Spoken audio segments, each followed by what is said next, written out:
La parole est à Madame Annie Genevard. Merci, Monsieur le Président.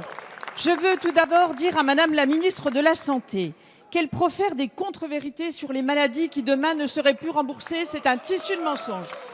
Monsieur le Premier ministre, l'étude internationale TIMSS, qui évalue les performances scolaires en mathématiques et en sciences, vient de livrer ses conclusions. Les résultats des élèves français sont affligeants, tragiques même, disent certains. Notre pays était pourtant l'un des plus brillants il y a 20 ans.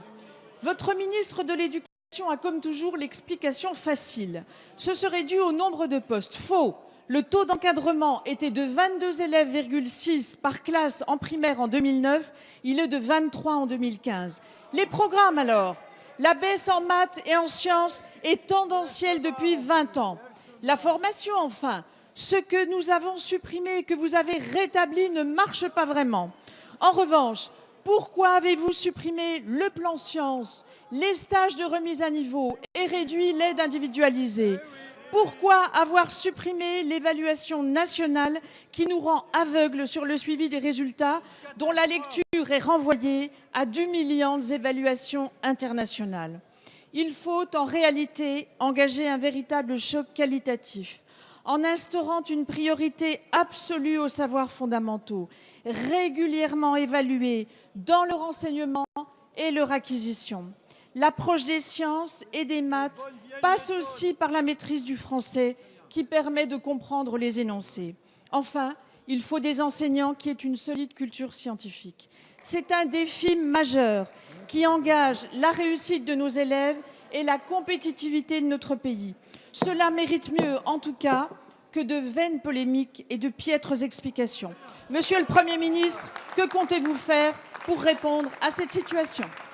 Merci. La parole est à Madame Najat Vallaud-Belkacem, ministre de l'Éducation nationale, de l'Enseignement supérieur et de la Recherche. Et on écoute sa réponse déjà. Merci, Monsieur le Président, Mesdames et Messieurs les députés, Madame la députée Genevard. Moi, je veux bien qu'on prenne les Français pour des imbéciles, mais il y a des limites à tout. Il y a des limites à tout.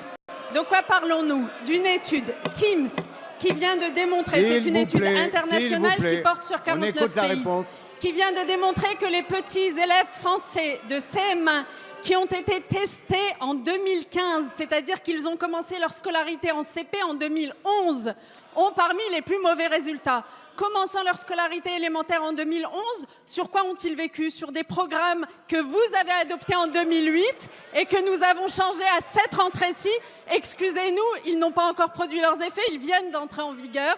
Ce sont des élèves qui, par ailleurs, ont connu un système éducatif marqué par quoi?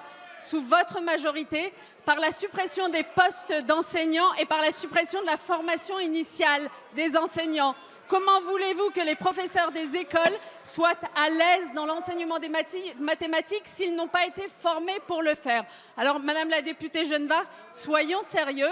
Vous me parlez d'évaluation. Je relève que je suis la première ministre de l'Éducation nationale à avoir demandé à ce que notre pays participe à cette évaluation TIMSS, parce que je veux que les choses soient claires pour que les Français sachent que vous avez mené une politique éducative délétère qui a sabordé le système éducatif français.